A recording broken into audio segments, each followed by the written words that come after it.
welcome back to my channel. Today I have a post review for you of the Snow Queen from Dreamer Designs and Curtis Reykjavik, or Reykjavik.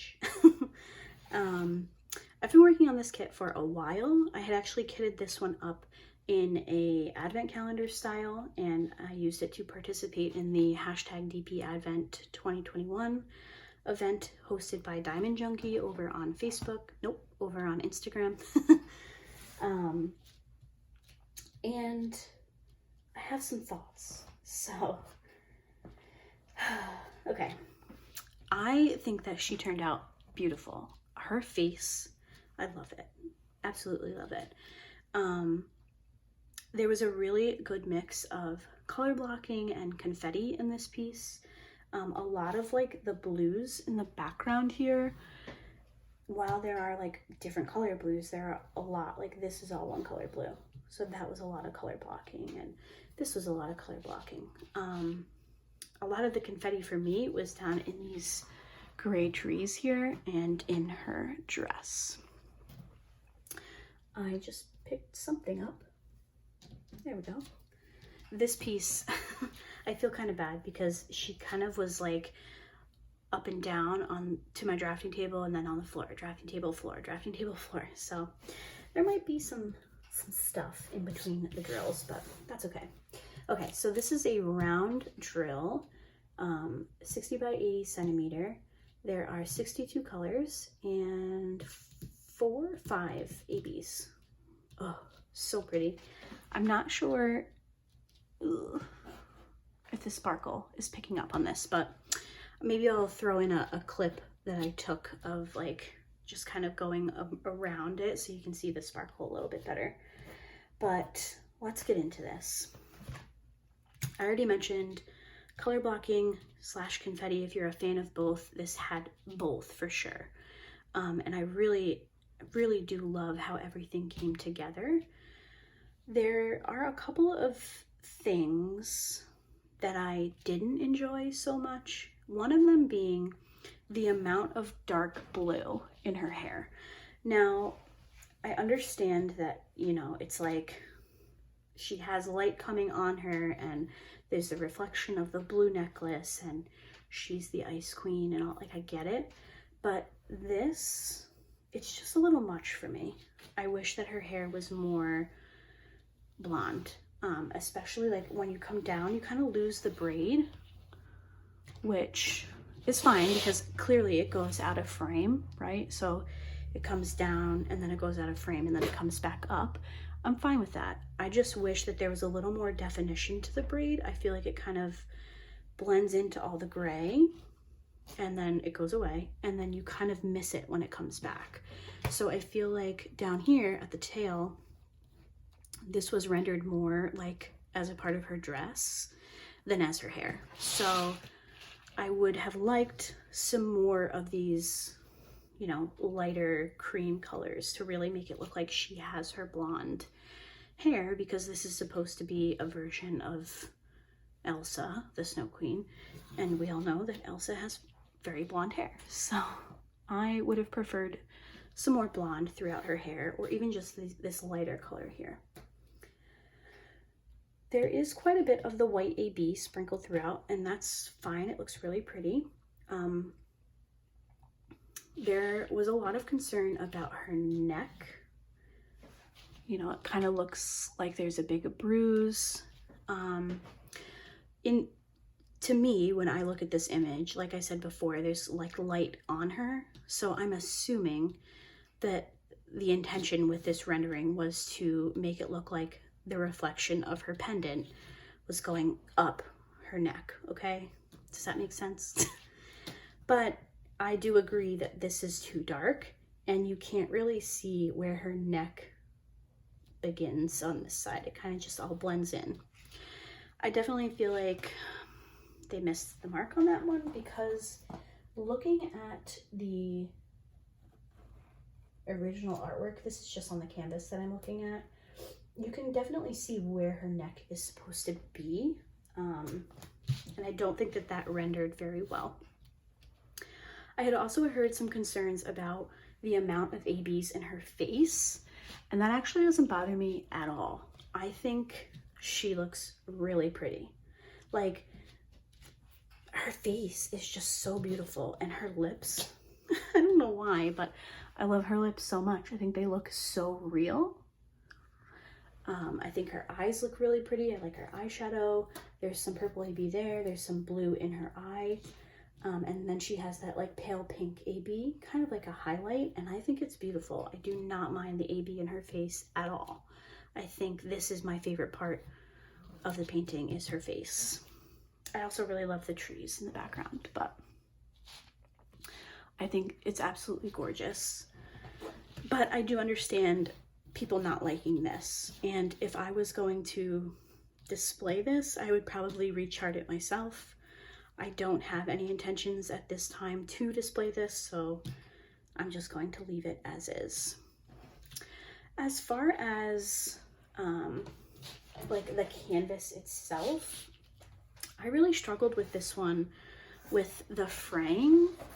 So normally when a diamond painting has this surged at like the scallop and then the surge, companies do that to prevent the fraying, but I had a lot of fraying on this canvas, and this is I think it's like the first time I've experienced it, at least at this level. I was constantly picking out little strings of canvas from this kit because these are round drills.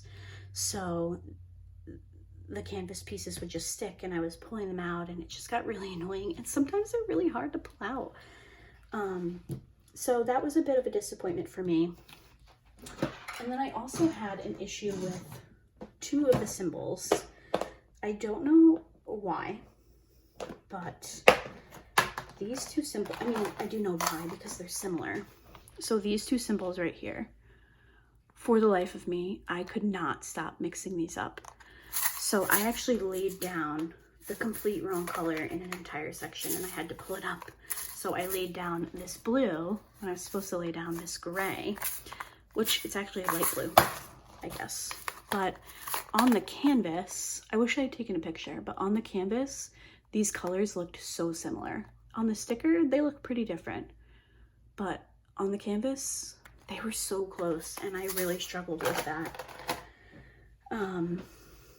You know, that's a me problem, not anything else, but I think those of us that have completed Dreamer Designs kits, we are familiar with the symbols being sometimes a little difficult to read, and I did struggle with that with this one, but it also could have just been the way that I was working on it, you know, to each their own, whatever. It's not a deal breaker for me. I love working on Dreamer Designs kits, believe it or not, especially the rounds. This is my second round from them, and I said it in my last post review for a Dreamer Designs kits, but I 100% recommend the round drills over their squares. I do have some more squares in my collection, but I definitely have been leaning towards their round kits for sure. Really quickly, I want to look at the trash drills with you guys, and then I will show you the goodies that I used. So I've been trying to be very like intentional about separating my trash from just random drills that fall on my canvas. Does anybody else have that problem? It's like I'll put a color away and then I'll magically find like 3 sprinkled around my canvas. So this is the trash that I had. Now this kit is a 60 by 80, so I feel like this is a, you know, I don't feel like it's an exorbitant amount of garbage. I think it's a pretty good amount as far as trash drills are concerned. I had a lot of little tiny pieces of resin. I also had some pieces that had a little extra resin that pooled on the bottom. I don't know if you guys can see that or not. But as far as trash drills are concerned, this doesn't, you know, it's not even on my radar. I wouldn't be like, oh my gosh, so much trash. So I feel like the drills are pretty good. And like I said, their round drills are, in my opinion, leaps and bounds above their square drills. Other than that, I think I just picked up a drill, but I think I dropped that. I don't think that came off the canvas. I was really happy with the adhesive on this canvas. I have had a couple of Dreamer designs where I felt like drills kind of slid around, but these ones I'm very happy with. I feel like they lined up really nicely. They are adhering to the canvas very nicely, and honestly, no complaints on the drill front from me, which makes me really happy. But yeah, isn't she so pretty though? I know some people can't get past the neck, but like, isn't she so pretty? I don't know. I think she is. This is my second Curtis Reykjavik piece that I've completed, and she's so pretty. I was so excited when I saw Dream Designs come out with this one. Anyway, I'll stop rambling. Thank you guys so much for watching. If you have completed or you're working on this kit from Dreamer Designs, let me know what you think. Let me know if you're changing the neck. I'm curious to see what people are doing on that front. Again, I think I'm going to keep mine the same, but it'll be fun to see what other people kind of do with their kits. Anyway, thank you guys so much for watching, and I will see you guys in my next video. Bye! I totally forgot to show you guys the little extras that I used with my kit. So I'm going to do that really quickly, and then I'll say goodbye again for the 5,000th time. The 5,000th? Words are hard today. Okay, so I used Harbor Freight containers for the drills for this kit. I was kind of running low on storage. I had all of my Elizabeth Wards tied up, so decided to use the Harbor Freights, and then I had to use one of these little 28 containers to supplement the rest of the drills. I used 2 trays from Mary Made. They're actually the same color. Don't ask me why. I didn't realize I had both until I did this kit. So I believe this is Ice Sparkle, I think is what she called it on her site. So I have the large and the small tray. I used a Pretty Placer for the ABs and Midnight Sleigh Ride. And for my pens, I have this pen from Mad Wood Turnings. I love this. It's so pretty. This is one of their single-sided hybrids, and I use Everlasting Tip straighteners in those. And then I have 2 pens from Jim's Handmade Pen Shop. So this is the one that I used for most of the kit. I think this is called Ice Princess. I believe it's a, oh, I can't remember the name of the blank maker. But I'm pretty sure that Jim still has some of these on his Etsy shop. And then I shared this pen in my most recent small shop haul. And this is a really pretty snowflake pen that I got on sale during Black Friday, and I thought it would be really pretty with this kit. Obviously, she's the Snow Queen, so snowflakes. So those are the little extras. I didn't use a cover minder with this kit because I had set it up in an advent style, so I didn't have anything that I needed to hold back, no plastic or anything. I would just peel off the release paper and work on that section and then move it aside and do the same the next day. So no cover minders for this piece, but now I will really let you guys go. Thanks again, guys, for watching, and I will see you all in my next video. Bye!